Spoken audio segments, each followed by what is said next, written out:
Mga kababayan nating seniors, kung kayo ay 60 pataas at mayon kayong Senior Citizen ID, pakinggan ninyo mabuti ang inyong maririnig ngayong araw na ito dahil maaaring may naghihintay na 12,000 sa inyo na hindi ninyo alam. Hindi ito biro, hindi ito fake news, at hindi ito pangako lang na walang katuparan. Maraming senior sa buong bansa ang hindi alam na may karapatan sila sa pera na ito at nakakalungkot isipin na baka kayo rin ay isa sa kanila. Isipin ninyo, 12,000. Yan ay sapat na pambili ng gamot para sa 3 buwan, pambayad ng kuryente at tubig o kaya naman ay pampahinga sa mga apo ninyong nag-aaral. Pero ang totoo, maraming seniors ang nakakalimutan mag-apply na huhuli sa deadline. O kaya naman ay hindi nila alam kung saan pupunta para kunin ang pera at yan ang pinakamasakit. May pera na nakalaan para sa inyo, pero dahil sa kawalan ng impormasyon, hindi ninyo natatanggap. Kaya ngayong araw na ito, uupo tayo ng mahabang usapan. Parang magkakapit-bahay lang tayo na nag-uusap sa tindahan or sa hapagkainan. At ituturo ko sa inyo kung paano makukuha yung 12,000 na yan. Sino ang qualified? Ano ang mga kailangan? At ano ang mga dapat ninyong iwasan para hindi kayo maubusan ng slot o mahuli sa pila? Alam ko, marami sa atin ay pagod na sa mga balitang puro pangako lang. Pero tandaan ninyo, ito ay opisyal na programa ng gobyerno at mayroon ng mga seniors na nakatanggap na nito sa iba't ibang munisipyo at lungsod sa buong Pilipinas. Kaya kung kayo ay naniniwala na masyado ng matanda para makakuha ng tulong o kaya naman ay nahihiya kayong lumapit sa opisina dahil baka sabihing abala kayo, huwag kayong mag-alangan. Ito ay karapatan ninyo bilang senior citizen at ito ay pera na galing sa buwis na binayaran ninyo rin noong kayo ay nagtatrabaho pa. Hindi ito awa, hindi ito limos. Ito ay benepisyo na para sa inyo. Kaya makinig kayo ng mabuti dahil sa loob ng susunod na ilang minuto, ipapakita ko sa inyo ang tamang proseso. Ang mga dapat ninyong dalhin at ang mga dapat ninyong malaman para sigurado na makukuha ninyo ang 12,000 na ito ng walang aberya, walang komplikasyon at walang sayang na panahon. Ngayon, bago tayo magpatuloy, gusto ko munang linawin kung ano talaga ang 12,000 ayuda na ito at saan ito nanggagaling. Maraming seniors kasi ang nalilito dahil may narinig silang iba't ibang programa, may social pension, may DSWD assistance, may SSS pension, may GSIS, at marami pang iba. Kaya una sa lahat, ang 12,000 na ito ay bahagi ng isang special assistance program na inilabas ng national government para sa mga senior citizens na 60 years old pataas. Hindi... Ito yung kasama sa inyong regular na SSS or GSIS pension. Kaya kahit na nakakatanggap na kayo ng monthly pension, qualified pa rin kayo dito. Hindi rin ito bawas sa ibang benepisyo ninyo tulad ng PhilHealth, Pag-ibig, or Senior Citizen Discount. Ito ay dagdag tulong, kumbaga ay bonus para sa lahat ng seniors na may valid senior citizen ID. Ang layunin nito ay tumulong sa mga seniors na nahihirapan sa pagtaas ng presyo ng bilihin, gamot at iba pangailangan, lalo na ngayong panahon na talagang mabigat ang buhay. Dunk 12,000 na ito ay mahidi ibibigay ng sabay-sabay sa isang pagkakataon. Ang ibig sabihin, hindi kayo bibigyan ng isang sobre na may lamang sa isang araw. Ang totoo, ito ay ibibigay sa dalawang pamamaraan depende sa inyong lokalidad. May mga lugar na nagbibigay ng 3,000 bawat kwarter. Ibig sabihin, 3 buwan may 3,000 kayong matatanggap. Kaya sa loob ng isang taon, 4 na beses kayong makakakuha. At kung itotal ninyo niyan, 12,000 na nga. May iba namang lugar na nagbibigay ng 6,000 kada kalahati ng taon, kaya 2 beses sa pamisong taon at umabot din ng 12,000. Kaya mahalaga na tanungin ninyo sa inyong barangay or sa inyong local government unit kung ano ang schedule ng release ng pondo sa inyong lugar para hindi kayo magulat kung bakit hindi kayo binigyan ng 12,000 ng sabay-sabay. Ngayon, sino ba talaga ang qualified sa 12,000 ayuda na ito? Una sa lahat, dapat kayo ay 60 years old pataas. Yan ang minimum age requirement. Pangalawa, dapat meron kayong valid senior citizen ID na issue ng inyong barangay o munisipyo. Kung wala pa kayo niyan, huwag mag-alala. Mamaya ay ipapakita ko sa inyo kung paano makakakuha. Pangatlo, dapat kayo ay nakatira or registered sa barangay o munisipyo kung saan kayo nag-apply ng Senior Citizen ID. Hindi pwedeng mag-apply kayo sa ibang lugar kung hindi naman kayo nakatira doon. At pang-apat, dapat kayong hindi tumatanggap ng regular social pension mula sa DSWD dahil may iba pang programa para doon. Pero kung kayo ay tumatanggap ng SSS pension, GSIS pension, or pribadong pension mula sa dating employer ninyo, walang problema, qualified pa rin kayo. Kaya huwag kayong mag-alala kung meron na kayong ibang income dahil ang 12,000 na ito ay para sa lahat ng seniors na may ID. Walang masyadong komplikadong requirements. Ang mga dokumento na kailangan ninyo ay napakasimple lang. Una, ang inyong Senior Citizen ID. Yan ang pinaka-importante. Kung wala pa kayo niyan, kailangan ninyong pumunta sa inyong barangay hall at mag-apply. Ang mga kailangan para sa pag-apply ng Senior Citizen ID ay birth certificate o any valid ID na may petsa ng kapanganak, barangay clearance at 2 pirma ng kamag-anak o kapitbahay na nakakakilala sa inyo. Pangalawa, dalhin ninyo ang inyong barangay clearance o barangay certificate of residency para mapatunayan na talagang nakatira kayo sa lugar na yan.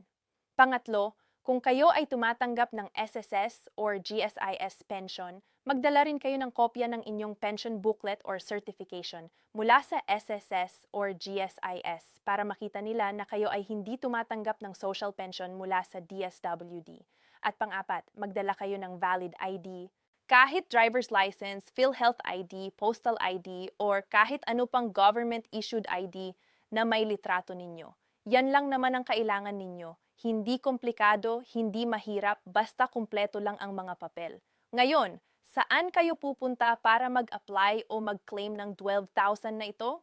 Ang una ninyong pupuntahan ay ang inyong barangay hall. Doon ninyo tatanungin ang barangay captain o ang mga staff kung ano ang proseso sa inyong lugar. May mga barangay kasi na direktang namamahagi na ng pondo. May iba naman na kailangan pang mag-fill up ng application form. Kaya mahalaga na magtanong kayo ng maaga para hindi kayo mahuli. Kung sinabi ng barangay na kailangan ninyong pumunta sa munisipyo or sa city hall, huwag kayong matakot. Pumunta lang kayo sa Office of Senior Citizens Affairs o kaya naman sa Social Welfare and Development Office ng inyong lungsod or munisipyo. Doon magpaparehistro kayo. Ipapakita ninyo ang inyong mga dokumento at bibigyan kayo ng schedule kung kailan kayo babalik para kunin ang pera. May mga lugar na cash payout. May iba namang direct deposit sa inyong ATM kung meron kayo. Kaya itanong ninyo rin kung kailangan ba ninyong magbukas ng savings account para mas mabilis at mas ligtas ang pagkuha ng pera. Tandaan ninyo ang 12,000 na ito ay hindi automatic. Hindi yan darating sa inyong bahay, hindi yan padadalhan kayo ng text message, and hindi yan ibibigay sa inyo kung hindi kayo mag-apply. Kaya responsibilidad ninyo na pumunta sa barangay or sa munisipyo at magtanong. Maraming seniors ang nagkakamali dito. Akala nila ay automatic na sasabihin sa kanila kaya naghihintay sila ng naghihintay. Tapos, pagdating ng deadline, wala na silang napala. Huwag kayong maging ganyan. Maging proactive kayo. Kung hindi ninyo alam kung sino ang tatanungin, magtanong kayo sa barangay secretary sa mga kapitbahay na senior din. O kaya naman sa mga anak or apo ninyo na mas marunong gumamit ng internet. May mga Facebook groups din para sa seniors, doon kayo makakahingi ng tulong at impormasyon. Ngayong alam ninyo na kung paano mag-apply, gusto ko ring ibahagi sa inyo ang mga posibleng pagbabawas o clawback na maaaring mangyari. Oo, mga kababayan, hindi lahat ng beses ay perpektong ibibigay sa inyo ang 12,000 ng walang bawas. May mga sitwasyon na baka may deduksyon. Halimbawa, kung kayo ay may utang sa barangay o sa munisipyo, tulad ng amilyar o community tax certificate na hindi pa bayad, may mga lokal na pamahalaan na nagbabawas nito sa inyong ayuda. Kaya bago kayo pumunta para mag-claim, siguraduhin ninyong wala kayong outstanding na utang sa barangay. Isa pang posibleng bawas ay kung kayo ay tumatanggap ng ibang benepisyo na may overlap sa programa na ito. Halimbawa, kung kayo ay naka-enroll sa DSWD Social Pension at hindi ninyo sinabi, baka ma-audit kayo at bawiin ang pera. Kaya maging tapat kayo sa mga tanong. Huwag kayong magtago ng impormasyon para walang problema mamaya. Tungkol naman sa buwis, maraming seniors ang nagtatanong kung may buwis ba ang 12,000 na ito. Ang magandang balita, ang ayuda na ito ay tax-exempt.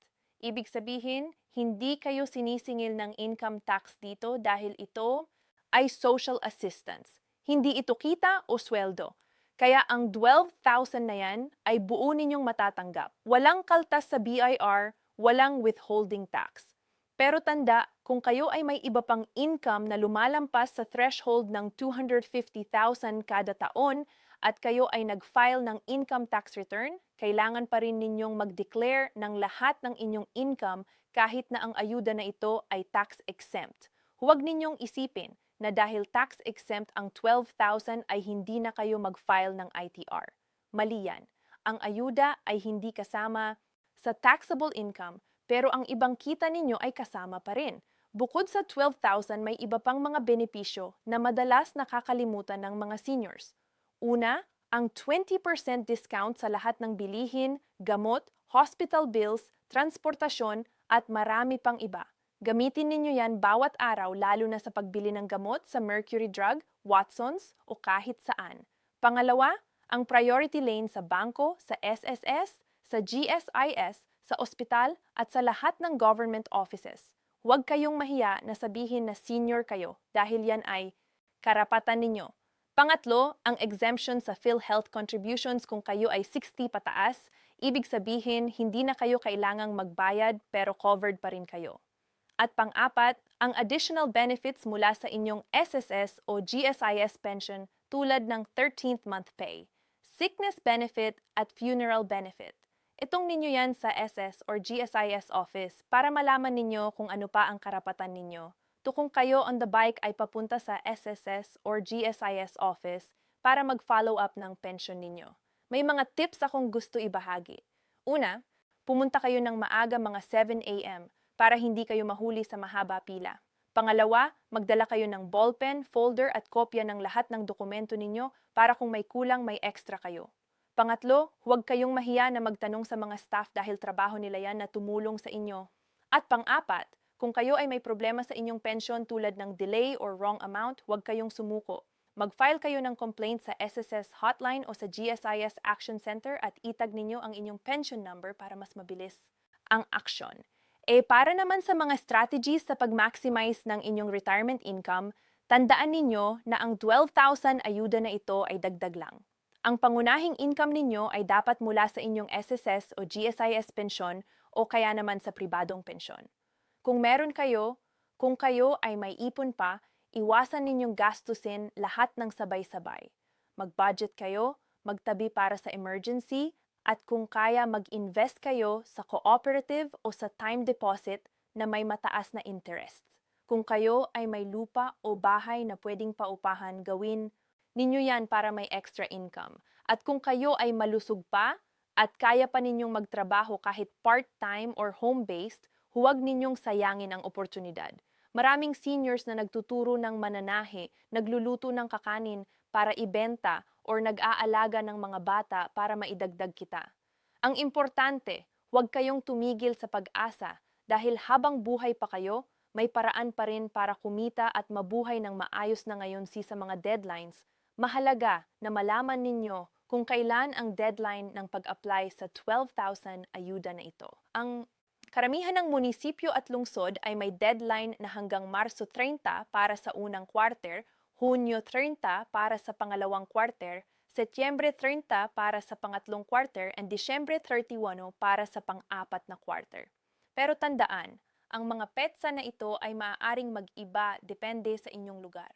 Kaya kinakailangan na magtanong kayo sa barangay o sa munisipyo ng mas maaga.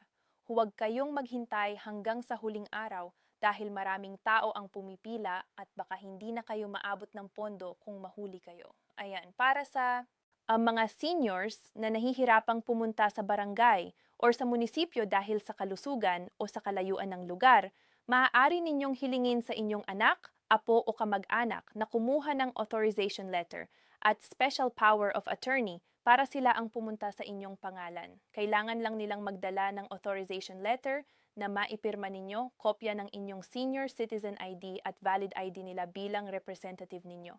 Maraming barangay ang tumatanggap nito lalo na kung alam nilang hindi na talaga kaya ng senior na bumiyahe. Kaya huwag kayong mag-alala kung hindi kayo makakaalis ng bahay. May paraan pa rin para makuha ninyo ang inyong karapatan. Sa pagtatapos mga kababayan, ang 12,000 ayuda na ito ay hindi simpleng pera lang. Ito ay simbolo ng pagkilala ng gobyerno sa lahat ng taon na pinagpaguran ninyo, sa lahat ng sakripisyo ninyo para sa pamilya at sa lahat ng kontribusyon ninyo sa lipunan. Kaya huwag ninyong hayaan na magsayang ang oportunidad na ito. Kumilos kayo ngayon. Magtanong kayo sa barangay. Maghanda ng mga dokumento at siguraduhin na makukuha ninyo ang inyong karapatan. Ipaalala ninyo rin ito sa inyong mga kapitbahay na senior, sa mga kaibigan ninyo sa simbahan, at sa mga kamag-anak ninyong matatanda na dahil ang tunay na tagumpay ay hindi lang para sa sarili, kundi para sa lahat ng nangangailangan. Maraming salamat sa inyong pakikinig at sana ay nakatulong ang impormasyon na ito. Ingat kayo palagi at pagpalain nawa kayo ng Diyos sa lahat ng inyong ginagawa. Hanggang sa muli.